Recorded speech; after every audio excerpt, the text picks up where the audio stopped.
నమస్తే, నేను మీ కుప్ప పద్మిని. ఇన్నాళ్ళు మీ సపోర్ట్ ని నాకు అందిస్తూ, మీ ప్రేమని నాకు అందిస్తున్న ప్రతి ఒక్కరికి కృతజ్ఞతలు. ఇప్పుడు చూడబోతున్న ఈ వీడియో కూడా ఖచ్చితంగా మీకు ఉపయోగపడుతుంది. లైక్, షేర్ అండ్ సబ్స్క్రైబ్ చేసి మీ ఇష్టాన్ని అలాగే మీ సపోర్ట్ ని నాకు అందించండి. అలాగే ఈ వీడియో పట్ల మీ అభిప్రాయాన్ని కామెంట్ సెక్షన్ లో కామెంట్ చేసి నాకు తెలియజేయండి. నమస్తే. సూర్యోస్మి. నేను మీ విక్రమాదిత్య. ఆరోగ్యమే మహాభాగ్యం, ఆరోగ్యం భాస్కరాధీనం. ఆదివారం మద్యం మాంసం మైదనం వద్దు, ఆరోగ్యం ఐశ్వర్యం వద్దు. మీరు ఆచరించండి, 10 మందిని ఆచరింపచేయండి. ఆచరించండి, ఆరోగ్యవంతులుగా ఉండండి. ఆచరించండి, ఐశ్వర్యవంతులు కండి. ఆచరించండి, ఆనందంగా జీవించండి. సూర్యోస్మి. నమస్తే, వెల్కమ్ టు అవర్ ఛానల్. నేను పద్మిని. ప్రస్తుతంతో పాటు ప్రముఖ ఆధ్యాత్మికవేత్త, సూర్యోపాసకులు, Sun Spiritual Society founder Vikramaditya గారు మనతో పాటు ఉన్నారు. మాట్లాడదాం. సార్ నమస్తే. సార్ సూర్యోస్మి తల్లి. సార్, సర్వసాధారణంగా వినేటటువంటి మాట మేము ఎవ్వరికి ఎటువంటి ఆపద తీసుకురాలేదు, హాని చేయలేదు ఎవ్వరికి. మేము ఎప్పుడు మాకు పుట్టి బుద్ధి ఎరిగి మేము ఎప్పుడు ఎవరిని హింసించలేదు. అయినప్పటికీ అష్ట కష్టాలు అంటారు చూసారా, అవన్నీ మాకే ఉన్నాయి. నిజంగా మమ్మల్ని హింసించిన వాళ్ళు కానీ, లేకపోతే నిజంగా క్రూరులు ఉంటారు చూసారా, వాళ్ళకి అష్టైశ్వర్యాలు, సుఖ సంపదలు అన్నీ కూడా ఉన్నాయి. వాళ్ళు సూపర్ హ్యాపీగా ఉన్నారు. మరి మేమెవరికి ఏమి హాని చేయనప్పుడు, మేము ధర్మబద్ధమైన జీవితాన్నే మేము అనుసరిస్తున్నప్పుడు మరి మాకెందుకు కష్టాలు? మేము ఇంకేమిటి ధర్మానికి ఉన్నటువంటి ఆధారం ఏమిటి? ఎందుకు ధర్మబద్ధమైన జీవితాన్ని మనం అసలు అనుసరించాలి? ధర్మాన్ని ఎందుకు పట్టుకోవాలి అని అంటే ఇది చాలా చిక్కు ప్రశ్న ఏమో అనిపిస్తుంది. దీనికి ఏంటి సార్ సమాధానం? చిక్కు ప్రశ్నలు అంటూ ఏమి ఉండవు అమ్మ. ఒకవేళ నాకు నాలెడ్జ్ లేకపోతే నేను చెప్పలేకపోయి కాదు మాట చెప్తున్నాను. అదే చిక్కు ప్రశ్న ప్రతి ప్రశ్నకి సమాధానం ఉంటుంది. అది చిక్కుపడిందా, లేకపోతే సాఫ్ట్ గా ఉందా, ఇవన్నీ వేస్ట్. తెలిసినోడు కూర్చుంటే దేన్నైనా సరే విప్పేస్తాడు. ప్రశ్నే కదా, సంధించాం. నువ్వు కొంచెం తికమక పెట్టి అడిగి ఉండొచ్చు, నాకు అర్థం అవ్వకపోవచ్చు, నేను సమాధానం చెప్పలేదు. ఇప్పుడు ఈ ప్రశ్న ఎలా అయితే ఉందో, ఇప్పుడు మీరు మాట్లాడిన మాట ఏదైతే కష్టం కర్మ రూపంలో కుడిపేస్తుంది అంటారు కదా, ఇదే. అంటే చాలా మంది అంటుంటారు మేము ఎవరికి ఏమీ చేయలేదండి, కానీ మాకే ఎందుకు ఇంత కర్మ. మరి ఏది జరిగినా సరే కర్మ అని అంటే కర్మ అనేది ఏదో మనల్ని అనుభవింపచేస్తుంది. మనం నోట ఆ మాట వచ్చింది అంటే ఏం చేసామో తెలియని స్థితిలో ఉన్నాం, కర్మ అనుభవిస్తున్నాం అని అర్థమవుతుంది.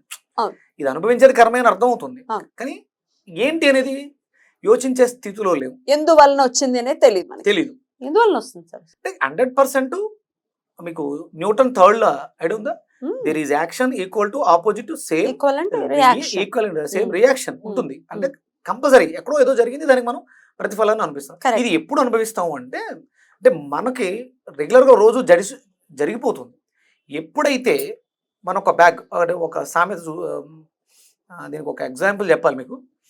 ఒక బాగా డబ్బు ఉన్నటువంటి బాక్స్ తోటి ఎవరో వెళ్తున్నారు, దాని నిండా డబ్బులు ఉన్నాయి. ఎవడో ఒక దొంగ వచ్చి దొంగతనం చేసి పట్టుకెళ్ళిపోయాడు. దాన్ని అతను ఇష్టానుసారం ఖర్చుకున్నాడు. ఈ పోయిందని బాధపడుతున్నాడు, ఇంకోటి ఏదో చేసుకున్నాడు, వదిలేద్దాం. ఇతను బాధపడుతున్నాడు. ఇతను బలహీనమైనటువంటి క్షణంలో ఉన్నాడు. అంటే ఇప్పుడు తప్పు ఎవరు చేశారు ఇక్కడ? దొంగ తప్పు చేశాడు, వెళ్ళిపోయాడు. ఆడు శుభ్రంగా ఆ డబ్బు ఉన్నంత వరకు హ్యాపీగా ఖర్చు పెట్టేస్తాడు, సంథింగ్ ఏదో చేసేస్తాడు. మరి వీడెప్పుడు ఈ కర్మను అనుభవిస్తాడు? వీడికి ఎప్పుడో ఒక బలహీనటువంటి క్షణం వస్తుంది. అంటే అన్నీ కోల్పోయి ఎప్పుడో వచ్చినప్పుడు దీని తాలూకు రిఫ్లెక్షన్ వాడు అనుభవిస్తాడు. అంటే ఇప్పుడు మరి ఇతను ఏం చేశాడు? మరి ఇతను ఏం తప్పు చేశాడు? ఇతను కూడా ఇంతకు ముందు ఎక్కడో దీనికి సంబంధించింది ఇదే కావక్కర్లా, ఇది సైకిల్ అంతే. సైకిల్ ఏదైతే చేస్తామో అది మనం అనుభవిస్తాం. ఇది ప్రధానమైనటువంటిది. ఇక్కడ మనం అంటే కర్మ ఎప్పుడూ కూడా మారుతూ ఉంటుంది. ఇప్పుడు ఆ డబ్బు పట్టుకెళ్ళడం ద్వారా అతను ఇంకోటి ఏదో చేయబోతున్నాడు. ఆ డబ్బుని పట్టుకెళ్ళడం ద్వారా అతను ఇంకోటి ఏదో చేయబోతున్నాడు. అంటే పరిణామం మారబోతూ ఉన్న సమయంలో దీన్ని అతను తస్కరించాడు. ఒకవేళ దానివల్ల మంచి జరగాల్సిన పరిస్థితి మారింది. ఈ పట్టుకెళ్ళిన డబ్బుతో ఒక 100 మందికి ఏదో చేద్దాం మంచి అనుకున్నాడు. ఆ మంచిని వాళ్ళు మిస్ అయ్యారు, వాళ్ళకి అది పొందకుండా చేశాడు.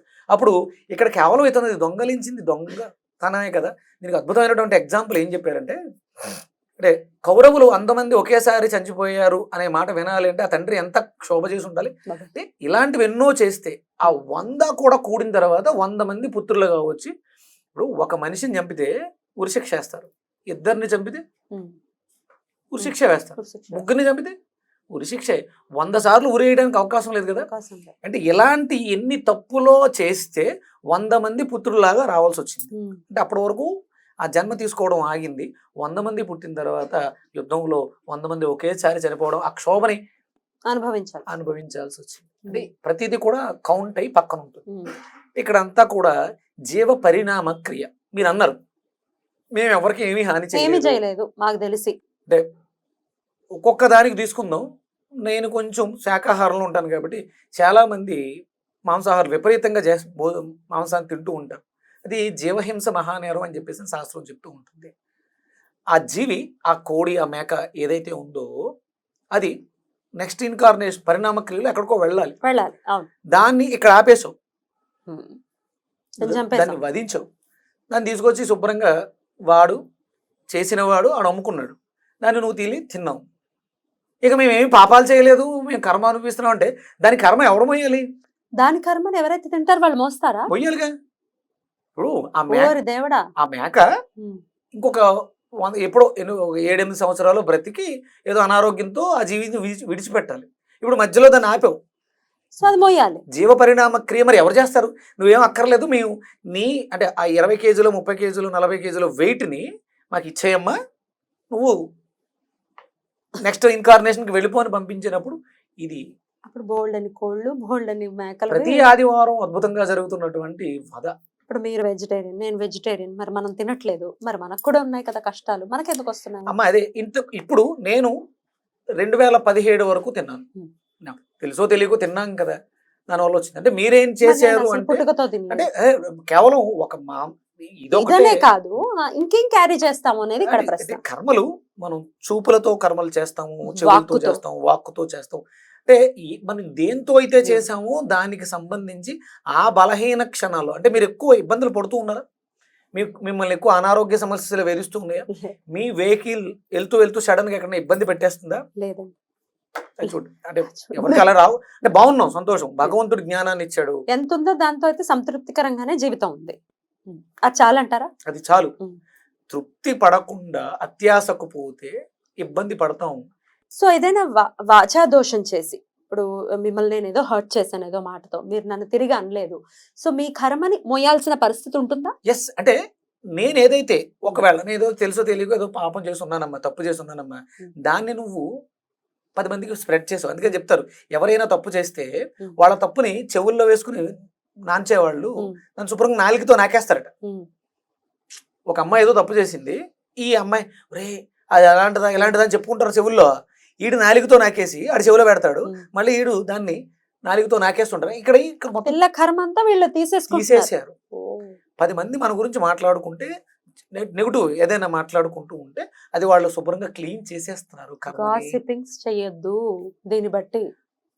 ఇప్పుడు రామనామం ఉచ్చరించడం వల్ల ముక్తిని మోక్షాన్ని పొందుతాం, జ్ఞానాన్ని పొందుతాం. అదే నాలుగుతో ఆహారాన్ని స్వీకరిస్తున్నాం. అశుద్ధాన్ని ఎందుకు స్ప్రెడ్ చేస్తాం? నాలిక లేకపోతే మాట స్ప్రెడ్ అవ్వదుగా. అంటే మాటతో కూడా చేసి ఉండొచ్చుగా. నేను బాధపడుతున్నాను అంటే, నేను ఇబ్బంది పడుతున్నాను అంటే, నేను కష్టపడుతున్నానంటే, నేను చేసినటువంటి అది చేతులతో చేసినటువంటి కర్మ కావచ్చు, ఈ పంచేంద్రియాలతో ఏదైనా ఏ దాంతో అంటే చాలా మంది అంటారు ఇప్పుడు మేకలు కోళ్లే కాదు మరి వంకాయలు ఇదో పిచ్చి ప్రశ్న అడుగుదాం అనుకుంటా. వాటికి ప్రాణాలు లేవా? అయ్యో వాటికి నోరు లేదు కాబట్టి వాడికి తెలియదు, స్పర్శ లేదు కాబట్టి వాడికి తెలియదు, అవి కూడా మరి ఎలా సార్? అంతే. దానికోసమే భగవంతుడు అంటే మనం బ్రతకాలి కాబట్టి కొన్ని కర్మలు అయితే మనం ఆచరించాలి. ఆ ఆచరించే కర్మల్లో ఇలాంటి చిన్న చిన్న దోషాలకి, ఇది పెద్ద దోషాలు కాదు, అది గిలగిల కొట్టుకోవడం ఉండదు, రక్తాన్ని చిందించటం ఉండదు, మాంసం ఉండదు. ఇదేది అంటే మన శరీరానికి అది మృతం. ఇప్పుడు ఒక తోటకూర కట్ట పట్టుకెళ్ళి వండుకుంటా లేకపోతే పక్కన పెట్టుకో, అది పెద్దగా ఇబ్బంది పెట్టదు ప్రకృతి. అదే ఒక మృత కలేబరాన్ని తీసుకెళ్ళి ఇంట్లో పెట్టుకుని వండుకోకపోతే కుళ్ళిపోయి చచ్చిపోతుంది. ఉండగలం అక్కడ? ఉండలేం. దానికి దీనికి ఉన్నటువంటి వ్యత్యాసం అంత. ఇది కూడా కుళ్ళుతుందేమో గానీ ఇది పౌష్టికంగా మారిపోతుంది, కంపోస్ట్ అవుతుంది, మళ్ళీ ఇంకొక జీవికి జన్మనివ్వడానికి ఆధారంగా మారుతుంది. ఈ మృత కలేబరం అలా కాదు కదా, మనల్ని ఇబ్బంది పెట్టేస్తుంది. ఇలాంటివి చేయకూడదు. ఇక్కడ దీనికి కూడా అది కూడా శాస్త్రం తప్పుగానే చెప్పబడింది. అందుకనే దానికోసమే మనం చేసే యజ్ఞాల్లో భూత యజ్ఞం అని చెప్పేసి అని మనం తినే ప్రతి మెతుకులో ఒక 3 గుప్పెళ్ళు పక్కకు తీసి ముందు అది వాళ్ళకి చెల్లించడం ద్వారా కొంత ప్రక్షాళన జరుగుతుంది. Right. అలాగే మనం సంధ్యావందనం కంపల్సరీ ఆచరిస్తాం, ఆచరించాలి. ఆ ఆచరించే దాంట్లో యద్రాత్ర్యాత్ కురుతే పాపం తద్రాత్ర్యాత్ ప్రతిముచ్యతే, యదహ్నాత్ కురుతే పాపం తదహ్నాత్ ప్రతిముచ్యతే. ఒకవేళ మనసులో యదహ్నాత్ అప్పుడే ఆ క్షణమే తప్పు జరిగితే అప్పటికప్పుడే నిష్కృతి. అప్పటికప్పుడే మనం దాన్ని నిష్కృతి చేయగలం. అంటే దీనివల్ల ఎదుటి వ్యక్తికి ఇబ్బంది లేదు. ఎదుటి వ్యక్తి ఇబ్బంది పడితే ఈ మంత్రం చదివేస్తే పోద్దా? పోదు. ఎందుకంటే అతను మనిషిని బాధ పెట్టాం. ఒకవేళ తెలుసో తెలియక చిన్న చిన్నవి ఏమన్నా జరిగితే యదహ్నాత్ కురుతే పాపం తదహ్నాత్ ప్రతిముచ్యతే, యద్రాత్ర్యాత్ కురుతే పాపం తద్రాత్ర్యాత్ ప్రతిముచ్యతే. దానికి ఉంటుంది, అది క్లియర్ అవుతుంది. అంతే. Right sir. అయితే మరి ఇన్ని తప్పులు ఎలాగో జరిగిపోయి జరుగుతూనే ఉంటాయి, ఇకపై జరుగుతాయి కూడా. క్షమార్పణ చెప్పే విధానం ఏదైనా ఉందా, చెప్తారా? అద్భుతంగా వేద పఠనం జరుగుతున్నటువంటి ప్రాంతాల్లో సంచరించడం, వేదాలు నేర్చుకున్నటువంటి సత్పురుషులు బ్రాహ్మణులు ఎవరైతే ఉంటారో వాళ్ళ దగ్గరికి వెళ్ళి వాళ్ళ ఆశీర్వాదం తీసుకోవటం, చిన్న పెద్ద శ్లోకాలు వినటం, వేదాన్ని అనుకోవటం, తెలుసుకోవాలనుకోవడమే దీనికి నిష్కృతి. ఎందుకంటే వేదవాంగ్మయంలో ఇవన్నీ ఉన్నాయి. మనం ఏమేం కర్మలు చేస్తాము, కర్మలకి ప్రక్షాళన ఏంటి, చిన్న చిన్న మంత్రాలు, అద్భుతమైనటువంటి మంత్రాలు. అంటే సాధించాలి. ఊరికే మన శరీరం ఉంది, శ్రీ విద్యా ఉపాసన ఉంది, శ్రీ విద్యా ఉపాసనలో నీకు మోక్షం ఉండదు. ఆవిడ మూడు ఫలితాలను ఇస్తుంది మనకేంటి, ధర్మము, అర్థము, కామ్యము. అంటే భగవంతుడు ఆరాధన ఎందుకు చేస్తామంటే మోక్షం కోసం చేస్తాం. ధర్మ, అర్థ, కామ్య, మోక్షాలు. శ్రీ విద్యలో ధర్మము, అర్థము, కామ్యము, కోరికలు కూడా నెరవేర్చేసుకోవచ్చు. ధర్మబద్ధంగా, అర్థబద్ధంగా. అంటే అర్థం అంటే సంపదలతో కోరికలన్నీ నెరవేర్చుకో, హ్యాపీగా ఉండు. అప్పుడు తర్వాత మోక్షం గురించి ఆలోచించు.